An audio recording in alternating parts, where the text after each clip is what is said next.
Hello, we are live on air. Welcome. This is DawgsCentral live on a Tuesday night. Can barely keep up with my days right now. I am Graham. That is Dustin, aka 704 Dog on Twitter.com. We are here to answer your questions. Got a lot of great Dog Central subscriber questions loaded up tonight, and we also will have an eye on the live YouTube chat. So if you see this and you want to get something in, go to youtube.com/Dog Central, and we can get your questions on air there. Dustin, how are you doing this evening? Doing good, man. It's been a while since I've been on here, so I'm looking forward to spending some time with the subscribers tonight. Yeah, it's great to have you back on air. If you don't know Dustin, he has been, you've been helping Jason with the recruiting stuff for years and years, and you stay really plugged into that world. So good to have someone with some recruiting expertise on here this week. And yeah, you're like lifelong Bulldog as well, correct? Yeah, season ticket holder for about 10+ years, so There you go. definitely probably more of a fan than a contributor on the site. Hey, those lines can be blurry sometimes. So, Yep. All right. Well, let's get rolling. Like we said, we've got a lot of questions. We're going to start out with this one from June Recruiting Fearmonger. Who do you think steps up on the DL this year? I feel really good about Michael Williams and Nazir Stackhouse, but after that, we need a couple more guys to step up.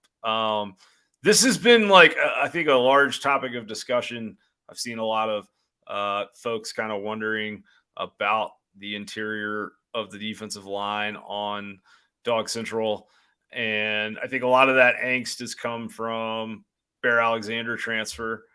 But do you have any initial thoughts? Like, are there any guys that you feel like are primed for a breakout year?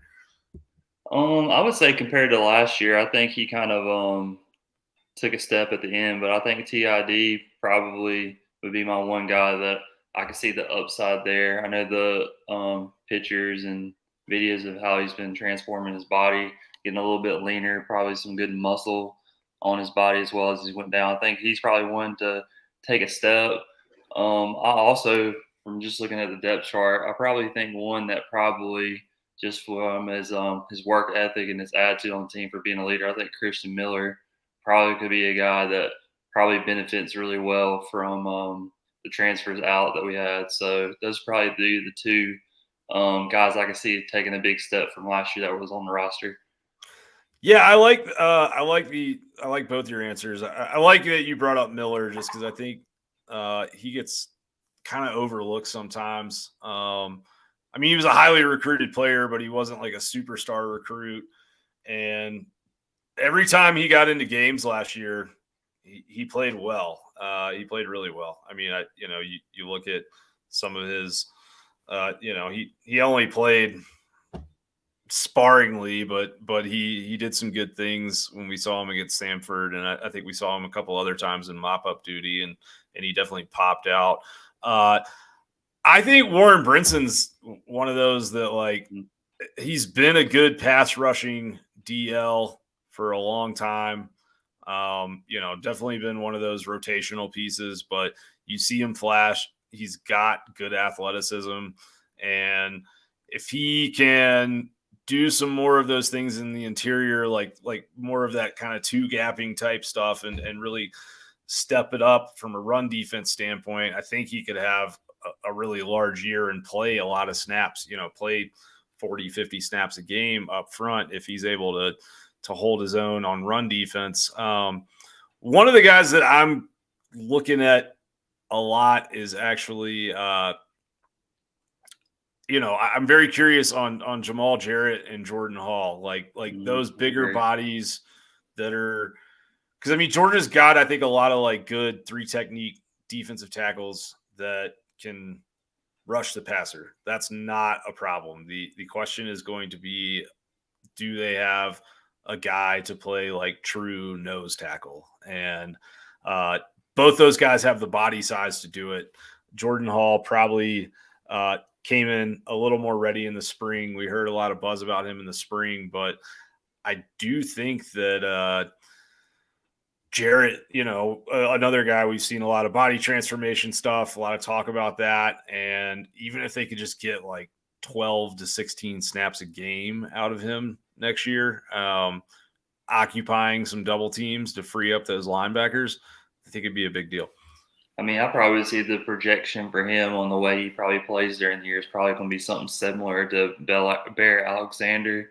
But I just think with our recruiting, I think Kirby's doing a good job of recruiting guys that are probably going to stick with it, has really good attitude. And just from the interviews I've seen with him and Jordan, I think they're two guys kind of like Christian. I think they're probably going to put in the work and probably be more patient when it starts at the beginning of the year. Yeah, absolutely. I'm going to transition us to this question from late start. And just because it's along the same lines, it's about the run defense in general, but shutting down run, hallmark obviously of Georgia defense. I thought it was interesting. There was an interview that Chaz Chambliss did with the media pool this spring, and he got asked about just playing for Georgia and some of those things, and he made the comment basically of like, well, the number one rule is like nobody runs on us. We don't let anybody run on us. So the question basically is, without Jalen Carter, Nolan Smith, Robert Beal, do you expect a significant drop off in the run defense?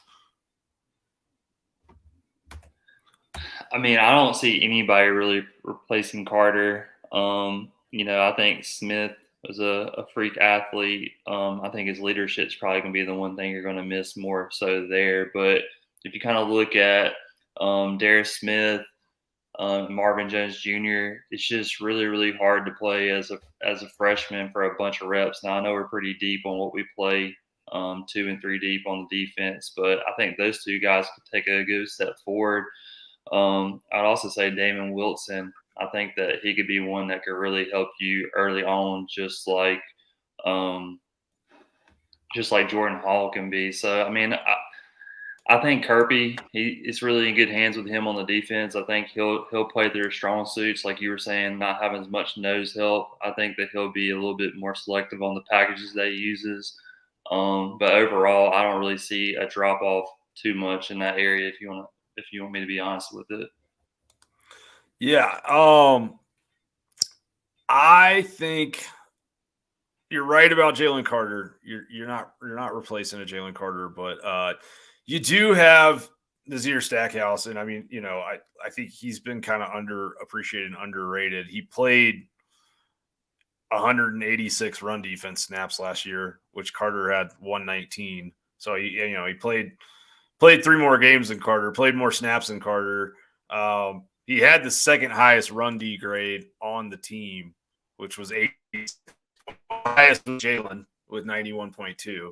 Obviously, that makes sense, right? But I think Stackhouse is a really good run defender. Like, that's not the question on him at all, in my opinion. So I think they'll be fine with him.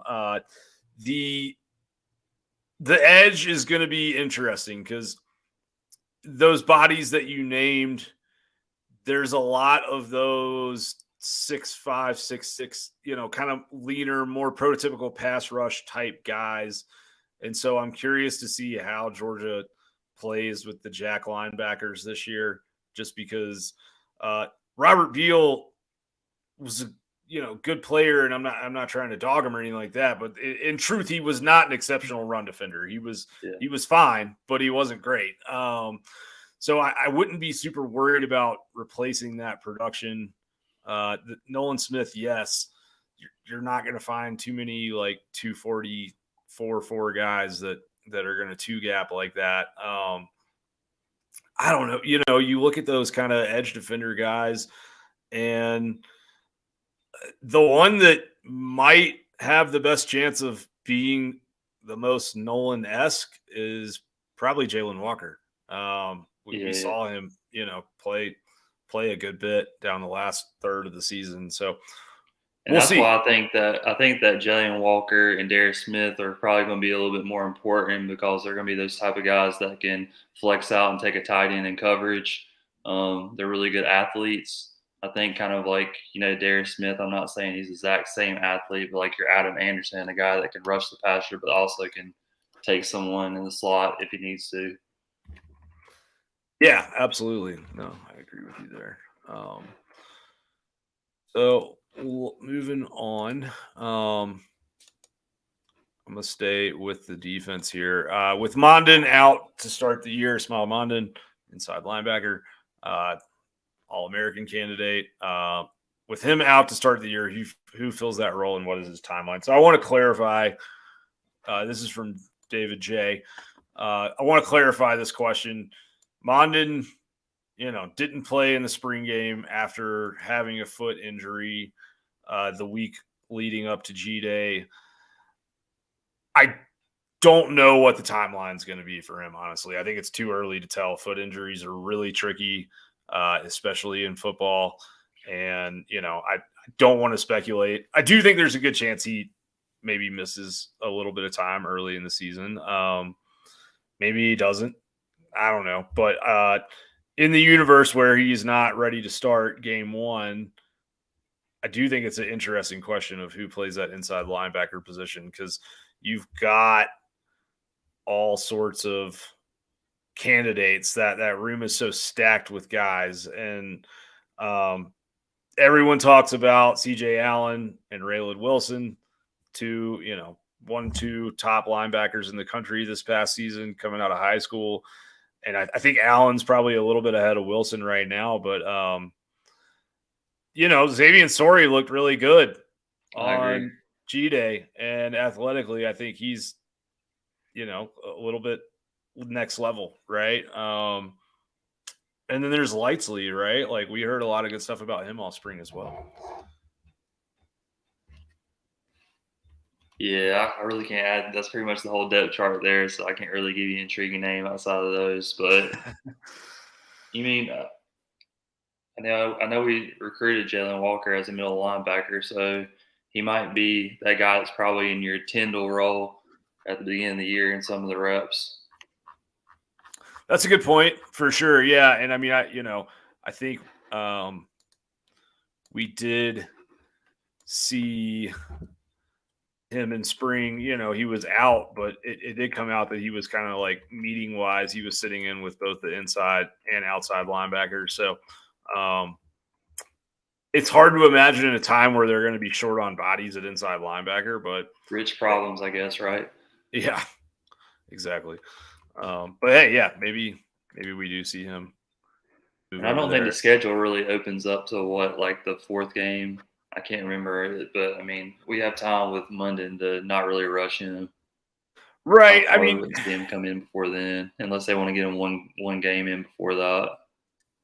Yeah, I think the question is like, do you want him back for the South Carolina game, right? Which I think was that third week of the season, second week of the season. Let's see.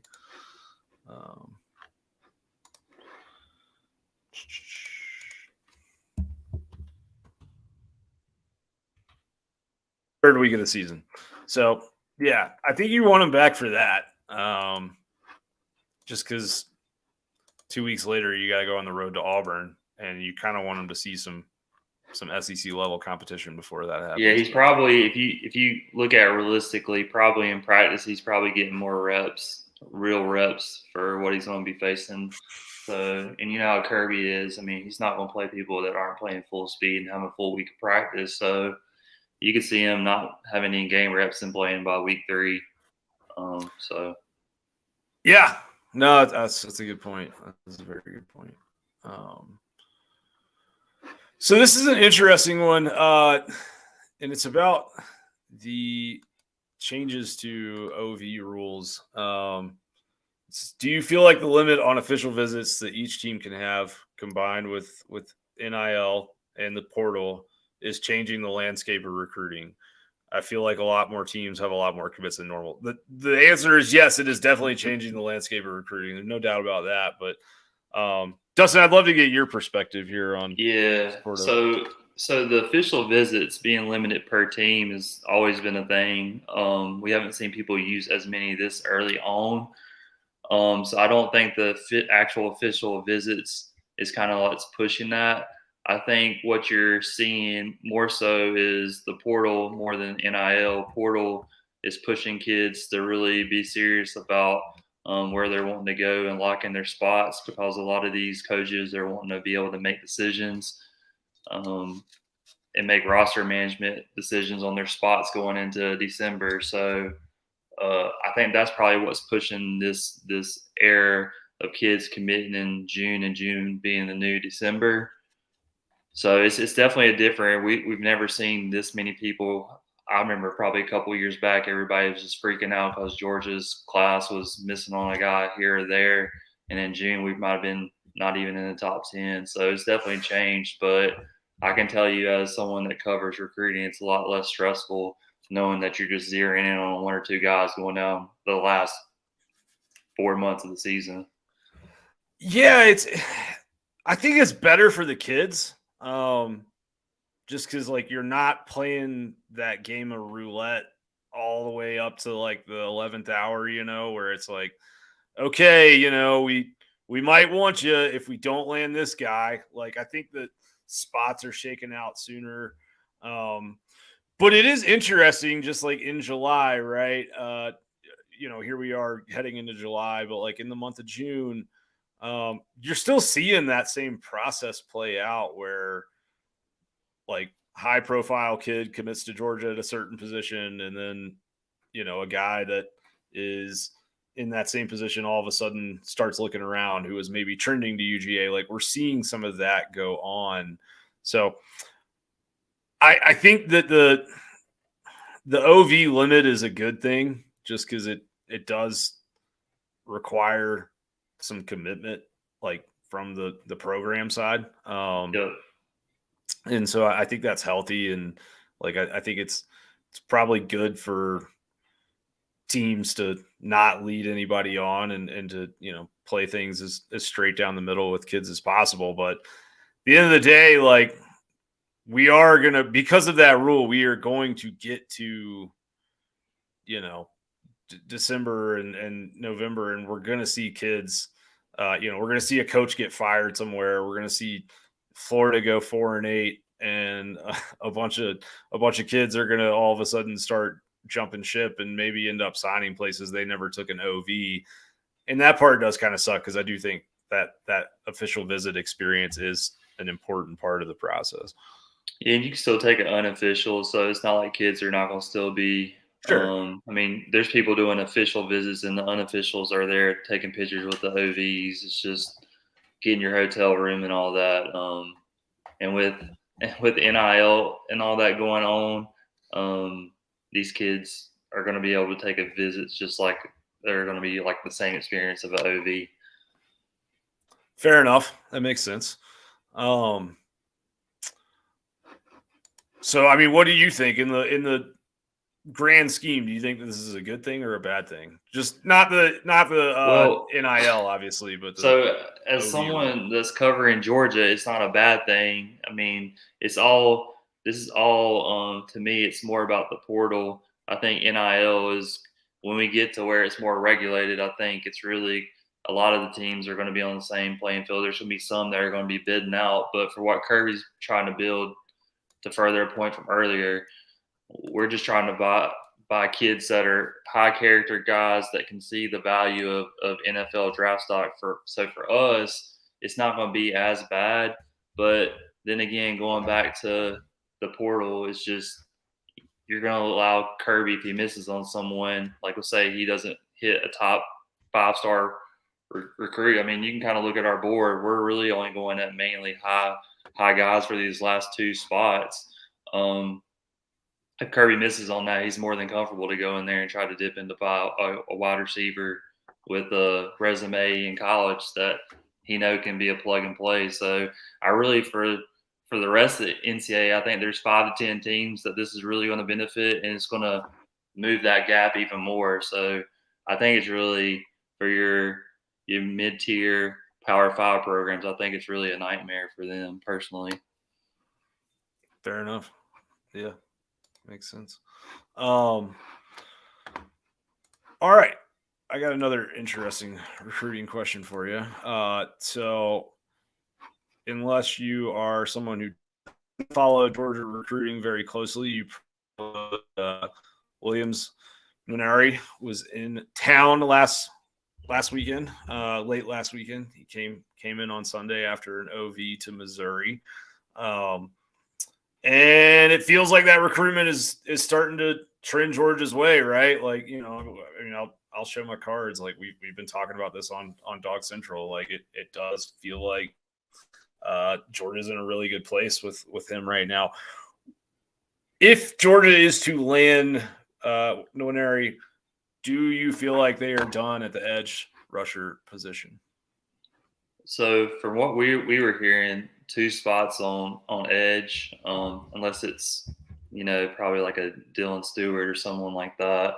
For us, we see it as the 2 spots we want would be filled. So I know Johnson, he committed last week, and a lot of people were trying to say, hey, could if we could be in Stewart, could we process him? I mean, we worked him out and on the spot pretty much told him that his offer is committable. So I do think that the staff is comfortable with having him as a second spot. So unfortunately, I know Ross was someone that we were really going towards, but I think if he commits to us in the next couple of weeks, I think that's probably going to be it for us on the edge spots. Fair enough. Okay.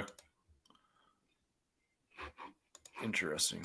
Now, the other thing I would say is I think one thing that people probably didn't look too much into, but CJ Jackson going to Georgia Tech, when you're trying to predict where they're going to go next week with that decision, I think that was probably your third option for Georgia, and for him to go to Georgia Tech probably can kind of tip the hands of where Georgia thinks the other edge spot's going to go to. Nice. Yeah. Good insight. All right. So this is going to be a really tough one for you to answer. I'm just going to go ahead and tell you now, Dustin. Sorry, I'm putting you on the spot here.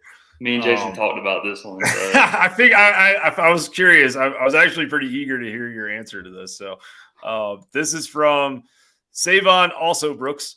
Who do you think will be some surprise recruits who will pop up in Athens during the season that we're not talking about right now? And then there's a second part to this question that I'll ask you after you go down that road. You can take the second one. Okay. So on the first one, going back to what me and Grant just spoke about, the classes kind of filling up early. You can kind of look at our boards and see just kind of like check off stuff that you're probably not going to see a surprise commitment. So I feel like for some people, we're always itching for that next recruit. It might be a little bit more boring for people for the next 4 months. But if you go down the line for quarterback, we're obviously going to be done with that. If you go to offensive line, probably in the next 2 weeks, you'll probably already be done with that. Secondary is solid unless someone was to flip out of there. Tight end, we've already got 2. And we feel like Carter Nelson's going to go to Nebraska. So those are pretty much all the ones on the board. Outside linebacker, edge, we just covered that. That's done. Middle linebacker, probably be done next 2 weeks. And then running back, the only way I would probably see our board start to shift somewhere else would be probably if Nate Frazier was to pick somewhere else, which, like last year, obviously there can be surprises out there. So really all that leaves you with is wide receiver. So that might be your spot to where Kirby's trying to maybe flip someone on their board down the end. But going back to what I said, I feel strongly like if Kirby doesn't hit his guys here, he's probably going to go to the portal. The only other ones that me and Jason probably could look on the list for a wide receiver, if Kirby wants to see, is the Isaiah Cannon guy that's committed to Notre Dame. That might be one guy that we're kind of looking to see how he plays his senior year in Notre Dame. We've had Rhett and other people come, and they were kind of on the down low when they visited. It's kind of like that Clemson vibe where they don't want you to visit publicly. So I hate to say that, but there's probably not going to be too many surprises going down the end. Fair enough. Yeah, I mean, I think the only way you get a big surprise is if, well, first of all, you look at where Georgia is in this class, and just the number of like top prospects that they're already in on. I mean, you just detailed them position by position, but like just to be clear here, I mean, you go. We'll go to the 24/7 Sports composite.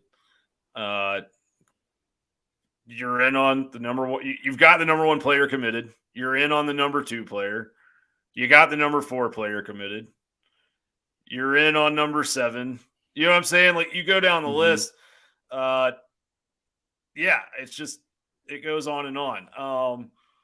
I think the one that like I would throw out there, and maybe it doesn't qualify as a surprise, but look, this is Georgia football recruiting, and people always want what they can't have, and Georgia hasn't had a lot of 5-star wide receiver commitments. So I would say like Cam Coleman, that recruitment seems like it's going to November, December, and that feels like a guy that Georgia still is in on. I don't think that they lead for him or anything like that, but like they're still, I think, active in that recruitment. And so that would be one I think maybe that could pop up on campus and like create some buzz this fall. In coaching changes, we're in an optimal world where we don't know who's going to do bad next year. And a lot of people, recruits are going to change their decisions when teams start doing bad. So there's certain teams that have really good momentum now, and if they bust out a 6-6 season or don't make a bowl game, they'll be looking around. When you look at Auburn, coaching change, they just got that staff. It'd be kind of hard for them to lose their staff. I mean, Ohio State, Heartline, if he was to leave there, but that's probably where it'd be so hard for me and you to sit here and predict who's going to be leaving what staff. For sure. Yeah, absolutely. And I mean, I think you get into early October, some of those things might become a little clearer. But provided that Hugh Freeze doesn't have a hooker relapse, I don't know that we're gonna see. They do like buyouts down there. That's true. They are afraid to throw the money. All right, let's move on. Oh wait, I forgot to answer. Yeah, what was your position group that it's not being talked enough for the team right now? That will be a strength. I think it's all tough. Pretty good.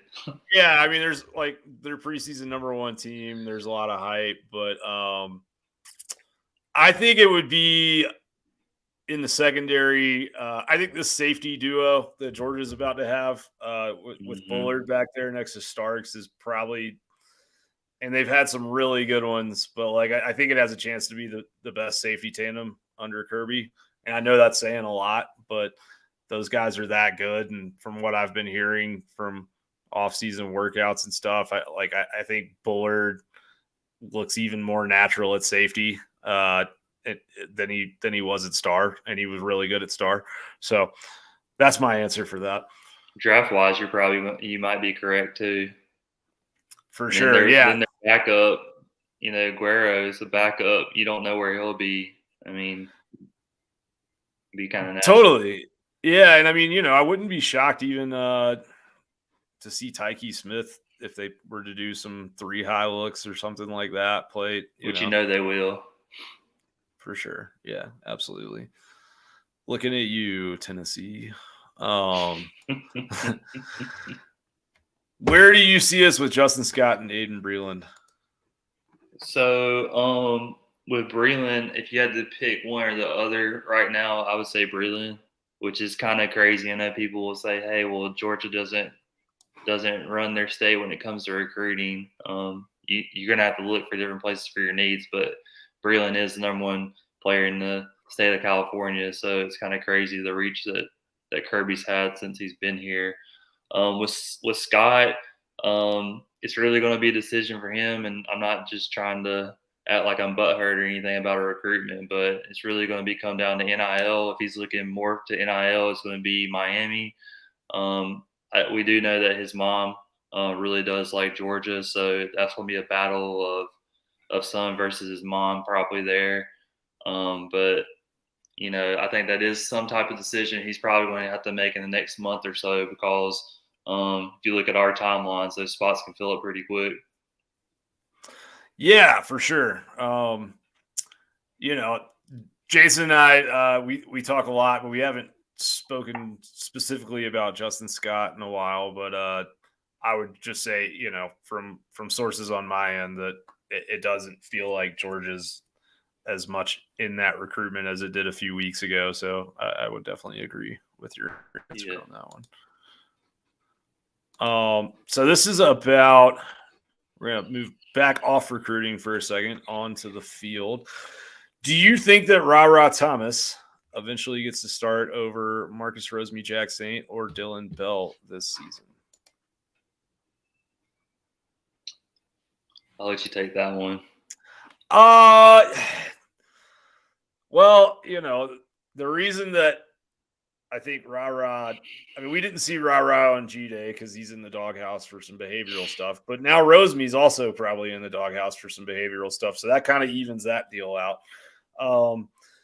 Dylan Bell is really, really good, and, I think you're going to see a lot of him, but I think at some point Thomas might overtake that and start a game. I don't think it really matters who starts and who doesn't. It's about, rotations and who's getting the most snap counts. But I think Ra and Dylan Bell or Rosemy, like the two of those three guys can be on the field at the same time. Georgia really going back to last year, like they've played a lot over the last 2 seasons without a true X receiver on the field. And Rosemy is an X receiver, don't get me wrong, but it's like Ladd, he's played a ton of outside receiver. He's played more outside receiver than he has in the slot. But like, if they had more big bodies that they trusted, you'd probably see him more in the slot.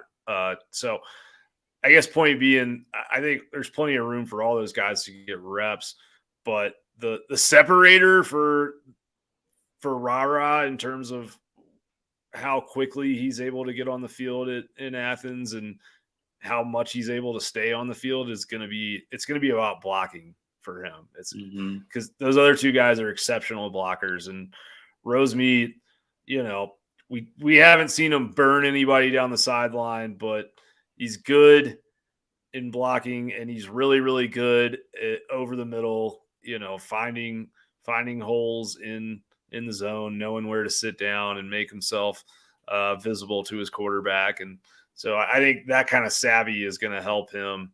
But of the three, it's tough. Like, it's like Georgia brought in Ra Thomas, and then it was like Dylan Bell kind of like flipped a switch and was like, no, y'all aren't about to recruit over me. Like, I'll show you guys what's what, Yeah, I think the other thing that's probably not good for Ra stock is Lovett operating mainly through the slot with the snaps that he had in Missouri. And if he's in slot for you and you're pushing Ladd out there, it's gonna be less reps for them to go around. I personally think. Now, I could be wrong, and Lovett plays in the outside, but if you look at how he's used at Missouri from the slot primarily, I think that's probably going to hurt the outside reps. For sure. Where do you think Arian Smith fits into all that? If you're seeing them operate from the slot, Ladd and Lovett, I think Arian's still probably. I mean, we might see him in the slot a little more, but he's been a Z receiver his whole career, and I don't think that'll change. And there's that thing that happens where it's like, oh, this dude's short and speedy, so he's going to be a slot guy. But like, Arian is not as twitchy as your normal like high level slot receiver. He's extremely fast, but like route running wise, you're not seeing him do a ton of like quick stop start movement. That might be because he's never been healthy. in fairness. Yeah, to him. that's true. That's true. Yeah. But So not to get off track, what do you think about Anthony Evans? Do you see where he's kind of splitting those reps by the end of the year with Arian, and do you think he can get to that quick? I think Yazid Haynes has a better Okay. shot at that. I do, yeah. And I mean, it's I think Anthony can really move with the football in his hands, and he did have an ankle issue during spring practice that I don't think was widely reported. So it's hard to say what exactly he is. I will say though that I was down on the field before G-Day during warmups. He's bigger than I thought he was. Evans. He's taller than I thought he was. So, I do think he could be a really, really good fit at that Z position. But it'll be interesting to see because with the tight end usage, there's been a lot of times over the last couple of years where Georgia doesn't really even play with a true slot receiver for large portions of big games. So, I don't know. Secondary questions. So this is from What You Got, Lauren. We got another two-parter here. Do you think one of Nyland, Green, Dalen Everett, or Julian Humphrey takes a starting quarterback spot opposite of Lassiter and runs with it for the whole season? If so, who's your guess on that being? So basically, I think the question is, obviously one of those three guys is going to be the starter, but I think the question is which of those guys, will or could start and finish the year with that same position? I would, just to keep it short and sweet, I would go with probably Everett and showing that Nyland, if he has a good fall camp, he could definitely push him. I don't think Kirby's going to show favoritism there, but if you kind of look where the reps were last year in the spring, I would go with Everett. I just think he's more complete run game and pass game. I would take him with his size and his speed. I would take him over the other two right now. Yeah, it's tough, man. I like all three guys, and there's things about all of their games that I like.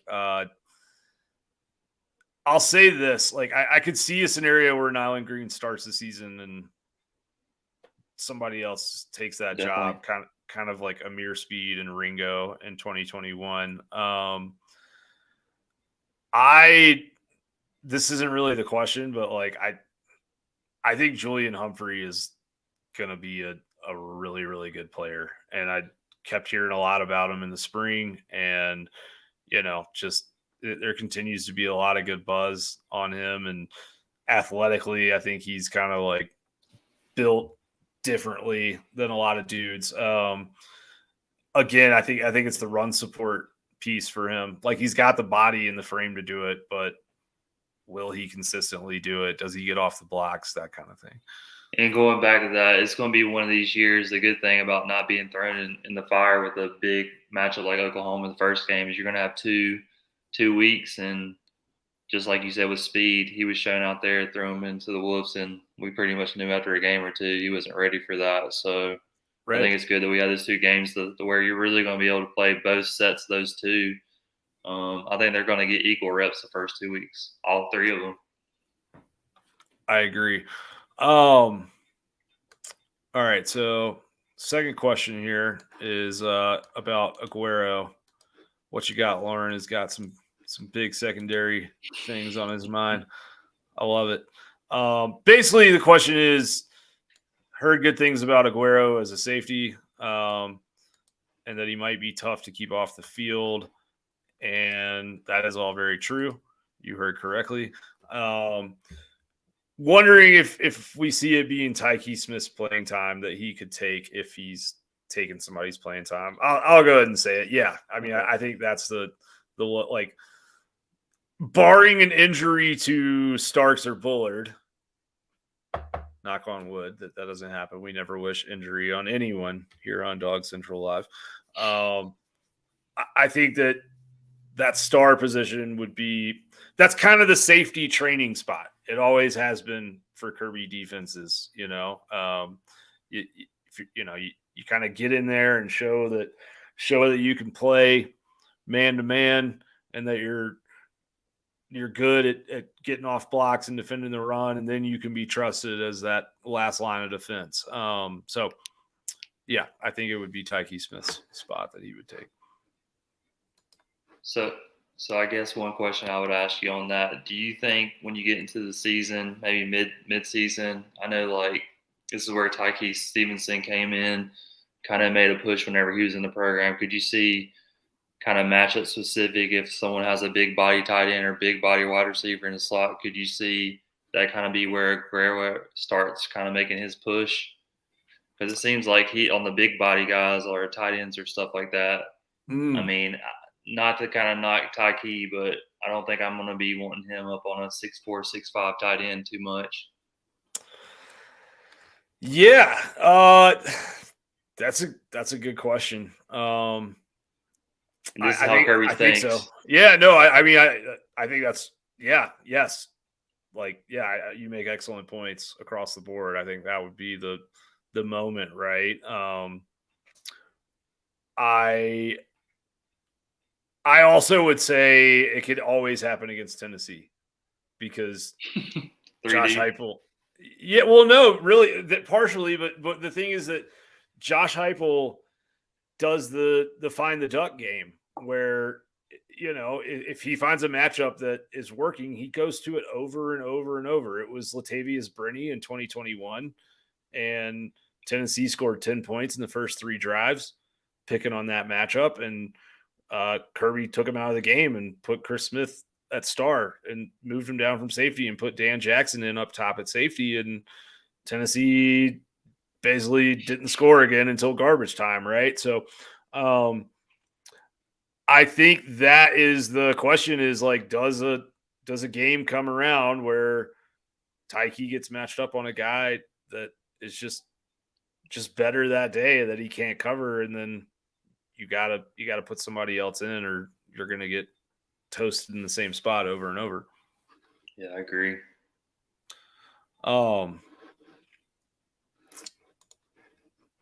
This one's a pretty simple one for you.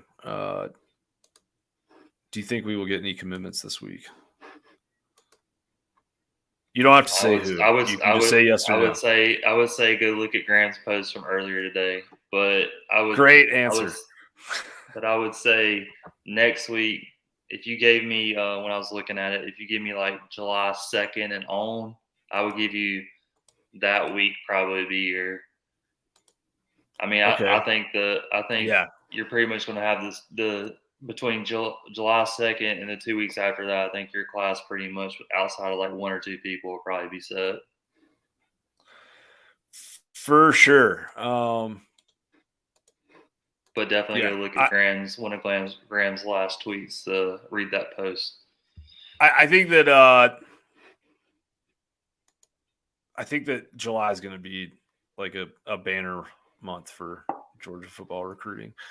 So agreed. Which is crazy to say when you're at 21, 22 commits, averaging like a 93 average of commits, and still can have a banner week.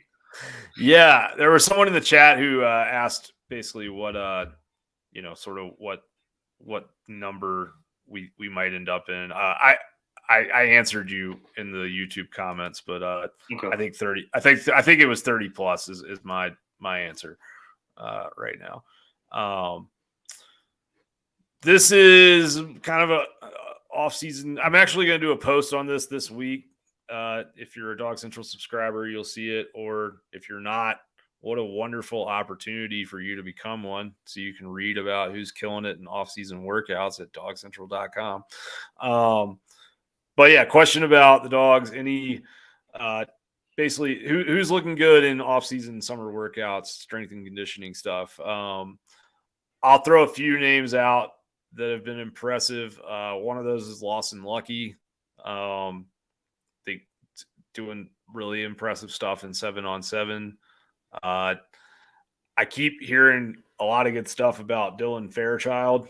Like pound for pound, might be the strongest dude on the team right now.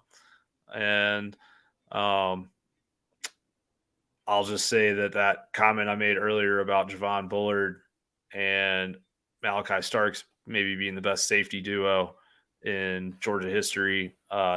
Some of that was like informed from from conversations I've had over the last couple of weeks. So those guys have been looking. If you're going to have two leaders, having them at safety is probably a really good spot to have it at, leading your defense. Absolutely. Yeah, for sure. I think that's a very good point. That back end is important. You know, when you had Scene back there in 2021, I think his like maturity and leadership made a big difference. You could tell the teams were moving different, but yeah, absolutely. All right, so this one is interesting. We kind of talked about the defensive front earlier, but Gillis would like to know if there is a group of players along the defensive line that you'd like to see like lined up together, since Georgia plays so many, it rotates so many guys. I will say that I think they're very intentional about who they do put on the field together. I'll tell you too, I want to see playing on the same field, and it might not be early in the year, but Jordan Hall and Mike Hill kind of peaking at the same time. Yeah. Those would probably be your two high draft picks playing on the same line. So those would probably be those two. And I wish Damon Wilson was a little bit older. Those would probably be the three I'd want to see on the same line at the same time. But I don't know if Damon's going to get to that point this year, but maybe next year with those three, that's probably going to be nasty. I like that answer. Yeah. I think my like, and this is just entertainment purposes, honestly, of like dudes I think would, absolutely mash. But Michael obviously at that 4-eye DN spot. And then I would go Jarrett Stackhouse in the middle, and then Marvin Jones Jr. off that edge. Yeah. Like I think that'd be a fun combo of size that occupies double teams and athletic pass rushing ability. Yeah, if he can unlock his potential, I don't know. I kind of see a little bit. He doesn't talk as much as Nolan, but you look at the traits that he has, that'd be one guy that probably could get there. It's just, like I said, Nolan is just one of those guys, just leadership-wise. He was just like a coach on the field when you had him out there. For sure. Absolutely. All right. So this is going to bump it back over to the recruiting side. Do you think that Georgia will take a quarterback in the 2025 class? Are we going to sign someone that says Montgomery in parentheses or pass until 2026? I personally, I'm in the boat that will pass in 25 and go to 26, because we obviously know there's someone that is really, really highly touted. It's going to be in the 26 class. I think it splits up Tom, and I think it's also probably good. It shows that you're kind of being loyal to Ryan Puglisi. That's being kind of loyal to you. So I personally think they'll pass. But, I mean, you never know with the portal what's going to happen with there.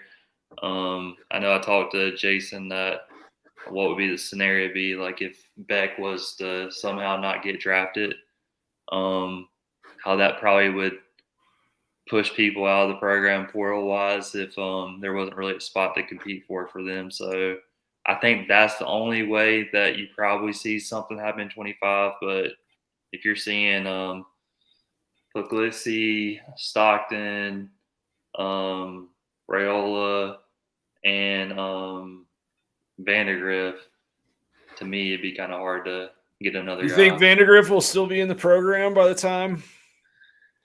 I'm just thinking out loud. If you got no, Beck, I know. If Beck graduates, I think that Vandegrift, if he stuck it out this long, I think Vandegrift probably has it in his mind that he thinks that he can beat out Stockton. But It just all depends on how he does if he keeps that number 2 spot this year. I don't know for sure if he can do that, and I think that they're probably going to be really competitive. And I think the other thing to kind of look there to kind of go on your side of that is I would think about how close Bobo's family is to Stockton, and it'd be really hard for me to think that if it was a flip of a coin, they were really 50-50, how Bobo's not going to go with Stockton personally. But that I know there's, Beck might not even be going to the draft next year, and that's a moot point. But I'm really, really, to answer that question, I'm really surprised he's still here to this point. But what's your thoughts on that? Well, this is interesting. Dushan Taylor in the YouTube comments, you made the point that Juju might reclassify. There's been some buzz about that. I'm gonna give it to you guys now. Let's just get this out of the way. I don't think that dude's coming to Georgia. I don't. And everyone's like, oh, there's a picture of him and Kirby Smart together in 8th grade. There is, yeah, or 6th grade or however old he was a long time ago. I just from talking to people and the buzz around things, like I don't think that he ends up at Georgia. Could be wrong. I often am. We're talking about a recruitment that's 3 years away from wrapping up, but that is like the vibe of people that I trust right now. I will say the only thing to come back on the reclassify part is I have heard that he might be committing super early compared to when people naturally do for the 2026 cycle. Interesting. And he has been taking a lot of visits this summer. I think he might have visited Georgia twice this summer. He was just out of USC, I think, last week or two. Yeah. So, but I mean, that's so far away, and you see all these people like the 25s and 26s that we're still after. So it's really hard to predict, but I can see that one going either way. For sure. Yeah, I'm with you there. Take another one from the chat. Corey Williams, what's up with the Jalen Hayward flip rumors? What is up with that? I think as of right now, I would see him staying in the class if I was going to pick any of the three. I would say Woodyard, but I'm not sitting here saying that I even think that's a 30% possibility. I would probably say that like a 10%. The reason I would give it 10, 20-ish percent is just because he's taking so many visits, but I'm not really a hater on that because if I was that age, I'd be taking visits too. Hell yeah. Hell yeah, dude. I know it's a tangent, but I still can't believe that Clemson gets away from these kids in portal and NIL era where if you commit to them, you can't visit anywhere else. I just don't know how that still is a thing, but yeah, Kirby's never had an issue with all that. But I do think the whole thing with the guys from Georgia going to the Bama visits, if you go back to committed guys like Nolan Smith and Trayvon Walker and all these guys that would go visit, if they're going to be visiting to a partnering school like a Bama or a Clemson or something like that, you rather them go together. So I'm not as concerned as some other people might be to see those pictures floating around. For sure, yeah. Which I truly think Nolan Smith and Trayvon Walker were trolling Bama the whole time. Of course, yeah. I mean, I don't know. It's hard to say. Hindsight's 2020, right? But there's kind of revisionist history that happens there after a kid's like die hard at a school for a career. But I think Kirby likes to send some guys over there from time to time that he feels like are locked into. You wouldn't think after last year Kirby wouldn't be trolling them? What you mean with Justice? Yeah. I mean, it might be all the more reason too. With Reddick and that whole situation this year, I mean, how do you think that turns out? I would, if I had to predict it, I would think he stays in state, but I don't think it's like such a done deal as people think. I think it's really going to be a push and pull. But this is the difference between the Kirby Smart era and the Mark Richt era. And, Mark Richt's a great guy, but we would not be having backup options. We wouldn't have Cole and Jones as backup options at middle linebacker that happened. So I'm more than comfortable to have those. And I personally think that Justin Williams is better than Reddick. So if I'm looking for a guy that's going to go in a room with all those alphas, me personally in the portal era, I don't want someone going in there with Raylan Vincent, CJ Allen, Troy in there in that room, and you're like looking over your shoulder. I mean, you're gonna have to be an alpha to even touch that field in the next 2 years. So I'm more than happy taking Justin Williams and one of the other guys that really want to be here than a guy that's kind of like 50-50 right now, because I can't sit here and tell you that Reddick's going to be touching the field in the first 2 years with the class he had before him. I mean, I think that's a really good point. Like, if you're worried about who else is coming in the room with you, then you might not be built for it at a place like Georgia. And that's a terrible class to have in front of you. I mean, those are two guys. I mean, Troy, I really like him. I really like him, but the two other guys I really think can be first-round picks.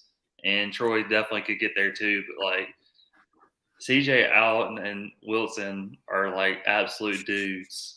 Those guys are going to both be multi-year starters probably. Yeah. And I mean, like I said, it's gonna set up to where we got kind of like that 3 inside linebacker package like we had on the first national championship run. So yeah, absolutely, no, for sure. So we got one here. What are y'all hearing on KJ Bolden? I know that he's taken a lot of, taken some visits recently. I had people in my DMs on Sunday night being like, is KJ Bolden going to Alabama? 2 weeks ago, they were in my DMs asking that's if he was always going to happen, brother. To Ohio State. Yeah, for sure. No, and I mean, it's like we just were talking about, like, that's the nature of the beast.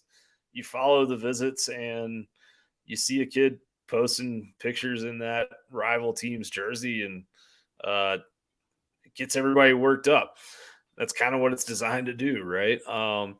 I think that I still feel really good about Georgia and KJ Bolden, and people are telling me that I should feel good about KJ Bolden coming to Georgia. I just think that he is locked in, like maybe not locked in 100%. I'm not saying it's outside the realm of possibility, but just every time I ask about what's going on with KJ Bolden and whether or not Georgia should be worried in that recruitment, I get told no. And I thought it was pretty telling. He went down to Florida State not that long ago, and after he left there, there was some FSU people that I trust and talk to that were like, yeah, that dude's going to Georgia. Yeah. So this would be my thing. So out of all the schools in Georgia, he could have transferred to Dylan. He transferred to Beaufort. So, yeah. And then you put 1+1 together with the videos with him kicking it with Dylan throughout pretty much the whole official visit, the first part of June. I mean, you have to think it'd be kind of crazy. You had this #1 quarterback in the nation transfer all the way from Arizona, and he went to your high school, and then you're gonna be like, "Nah, I'm gonna go to Alabama." If you kind of think about that, we're Ohio State, where Raiola flipped from. And that's the crazy thing. If you probably look at who's probably second, it's probably Ohio State. So that's what I'm trying to say. People with the Twitter stuff is they'll gotta follow the trends on that stuff. For sure.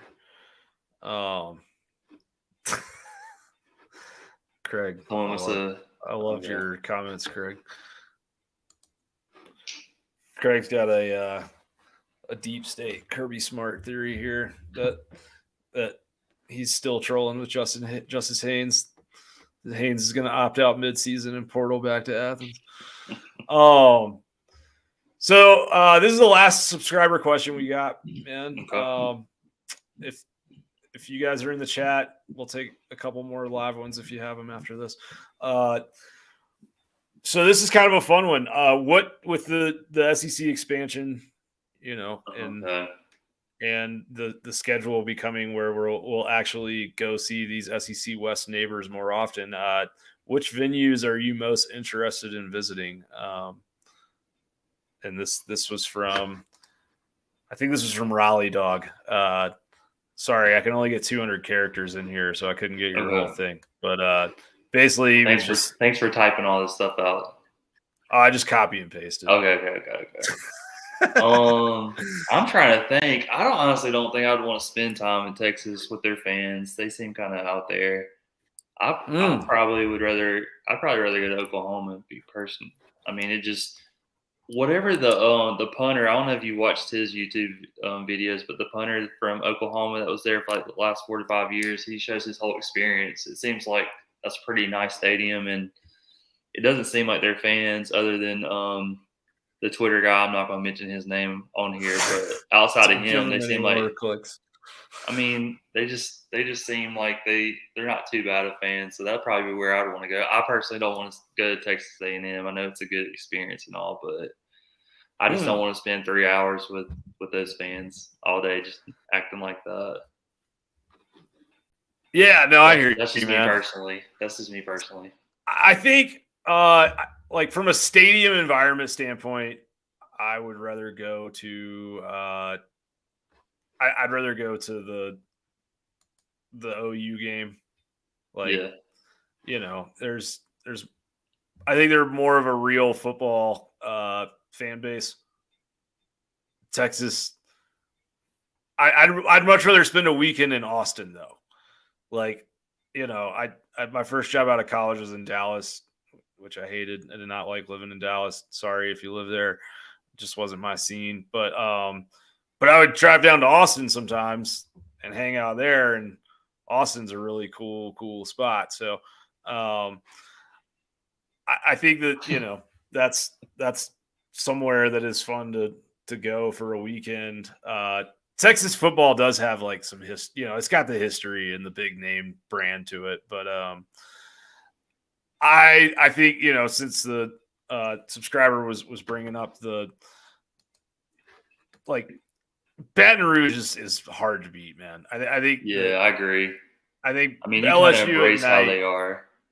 Yeah, and the food, and like as long as, basically, like my experience walking around there, if you're in an opponent's gear, is like you'll walk by and someone will make a joke or talk a little smack to you, and if you don't react poorly, they will immediately like bring you in and they will feed you and they will fill you with beverages, and they'll send you on the way fat and happy. So big fan of LSU and just the environment down there. Yeah, I loved how they were trolling the Florida fans the whole time. But like you said, the Florida fans don't do a good job of like taking it in. They probably get butt hurt every time they do it. What's the exactly. If you're just like the little Gator chomp, but they were saying, I can't even remember what they were saying to them. They did it in the baseball game too. Nice. What would be your stadium outside of SEC? I really want to go. Oh man. Look, I got mine. I don't want to go to the Big House. I think the Big House is overrated. I'd like to see a game at Autzen in Oregon. I think that'd be a fun place to go see a game. See, I would want to go to Southern Cal because I think we would take over the place. I feel like we would take over. Oh, you mean for a Georgia Road Road game? Okay. Yeah. That's different. I want to go to the Big House then, or Ohio State, and I want to see that whole kind of clash. Honestly, if it was outside of SEC, I think the Big House would be the one stadium that would not let go of their tickets. I think that they would legit not let us get more than 10% in there. I think their fans. I think Ohio State would be harder to take over than Michigan. For real? Yeah. Yeah. Well, I think with the new scheduling, that it's probably not going to happen ever. Well, no. We have Ohio State. I think we do have a home and away for Ohio State, so you're going to get that opportunity. Yeah, that's in 2030 something or whatever. But all All right. We got a couple questions left. Dushan, we already talked about Williams Neri. Go back to the start of the video. You have a question about Nate Frazier. I still like where Georgia stands with the running back out of Mater Day. How about you, Dustin? Same here. I mean, anything could happen. I know you visited Bama with how they are with running backs and stuff like that, but I think that's the only one that would kind of shake up our board where we'd have to figure out who they would go to. And they're probably okay with going with two and hit one in the portal if they need to. For sure. And then Aiden Cruz wants to know about Carter Nelson and Amari Jefferson. Carter Nelson is Nebraska, and it's about as lock as you can get. What about Jefferson? Any thoughts there? I would say Bama. Personally, that's my opinion on that one. Yeah. I know Jason saw something funny like Nitro Tuggle or someone. I mean, it would have to be something crazy where we had someone leave our list that we would go into that. But I would think we're second or third in there, but I don't think we're necessarily pressing on him. Gotcha. What were you about to say? Sorry, I jumped in on you. What were you going to say? No, you're good. If I'm not mistaken, I think there's a potential for baseball, with Jefferson. Like, I think that's a factor that's maybe not helping Georgia right now. Just new staff coming off of a bad season. Georgia's baseball program doesn't quite have the panache like Alabama does right now. They just had a decent run to the super regional and all that. If you're going to take, this is me thinking out loud, I hate saying anything proactive or pro for Tennessee, but if you're going to think about Tennessee for football and baseball, I would think that would be if you're going to be on the East Coast, I think that would be like the best blend of the two. But maybe he's just kind of soured on them on baseball. Well, it depends. Like, Tennessee's baseball program is so divisive. Like at least the 2021 team was more, or the 22 team was more so than this last 2023 team was. But yeah, I think you have a point. It's also like at Tennessee, I get why receivers want to go to Tennessee because the numbers are sexy and they're gaudy and they're big. I also get why they don't want to go to Tennessee because you're going to run 3 routes and, it might not be the best thing for your development for the NFL level, running 40 go routes a game. And, like how much does your tape really say if you are busting for a 70-yard touchdown, but you're running past a defensive back who's still looking at the sideline getting a call? And you saw that in the draft. They didn't get drafted super high for what that production was.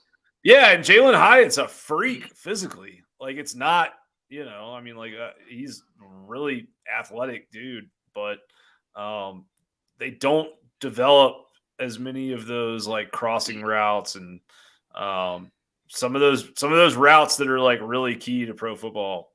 They're not running there. So, all right, last one, Aiden. Do we get another receiver in this class, in y'all's opinion? I don't. At this point, I think it just depends on who it is, man. Like, I think there's 3 receivers that Georgia, I think, would take right now if they wanted to commit, and those are Jeremiah Smith, who I think they're moving out on, Mike Matthews, and Cam Coleman. And I think, we'll see what happens. I don't think it's necessarily as over for Mike Matthews as some people think it might be, but I don't think Georgia's leading in that recruitment right now. So, only thing that I would tell you, just kind of looking at the wide receiver board, you're talking about juniors. You got Lad McConkey probably gone. You got Dominic Lovett probably gone. Rosemead's probably gone. You got Arian Smith. He might think that he's gone. So you got 4 or 5, and you're going to have 3 guys on your list right now. And that's saying we're not even portaling anybody. So if those guys are leaving your room, just realistically, and you're bringing in these guys, if you're not going to be a bona fide star, you're going to want to get someone out of that portal. I mean, there's no offense to these guys that are in the high school, but we're going to need actual impact guys next year to help complement what we have. So I think it's just telling to tell you that Kirby's saving that spot to where it's either going to be a bona fide stud, or I'm going to get 1 or 2 guys like I did just this last year to fill the stat sheet, because we're definitely going to need I just think we're going to have a lot of production leaving next year. I think that's well said. All right. Before we wrap up, quick announcement for you guys. DawgsCentral is got an exciting new partnership that we are starting with our friends at Home Field Apparel. Rocking some right now. This is not just like they have a new drop of Georgia designs that are coming out on Saturday, and I've seen them. They're awesome, but this is not just about like a quick kind of mercenary thing. We've decided to partner with Home Field for the next year. Our subscribers at DawgsCentral, you guys will get 20% off your orders with Home Field. So lots of exciting stuff. They're gonna host some events for us this fall in Athens. Subscribers to the website, you guys will be getting entered automatically into giveaways for free stuff every single week. There's a lot of cool stuff that we'll be doing, a lot of collaboration, and it's just, I think, we're not adding anything to the price of DawgsCentral. It is still the same price that it's always been, but I do think it brings just more value for anybody that is a subscriber that wants to be a subscriber or is interested in finding a pay site to get UGA intel for this fall. Just because if you're going to order $100 worth of Home Field stuff, we're going to save you $20. That's 3 months of DawgsCentral right there. So you're coming out pretty even. So hope you guys will check that out and stay tuned, because you'll see a bunch of those designs and stuff dropping this week. But wanted to mention it here tonight just because I think it's exciting stuff, and we're definitely pumped for it. So I changed the logo up in the top right corner to Home Field times DawgsCentral, because that is the graphic that is going out on Twitter tomorrow morning. So thank you guys for watching. Dustin, thank you so much for being here, man. It's fun being back on the air with you. Always good chatting with you. Hopefully we can do it some more often before the season starts.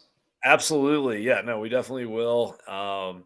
And yeah, just appreciate all of you that are active in the comments. It makes it a lot more fun when we know people are listening to what we're doing, and you guys definitely help move the show along. And yeah, hope you guys have a good rest of your evening. Might try and do something later in the week, might not. So if we don't see you before, hope you have a good week, but maybe we will. Until then.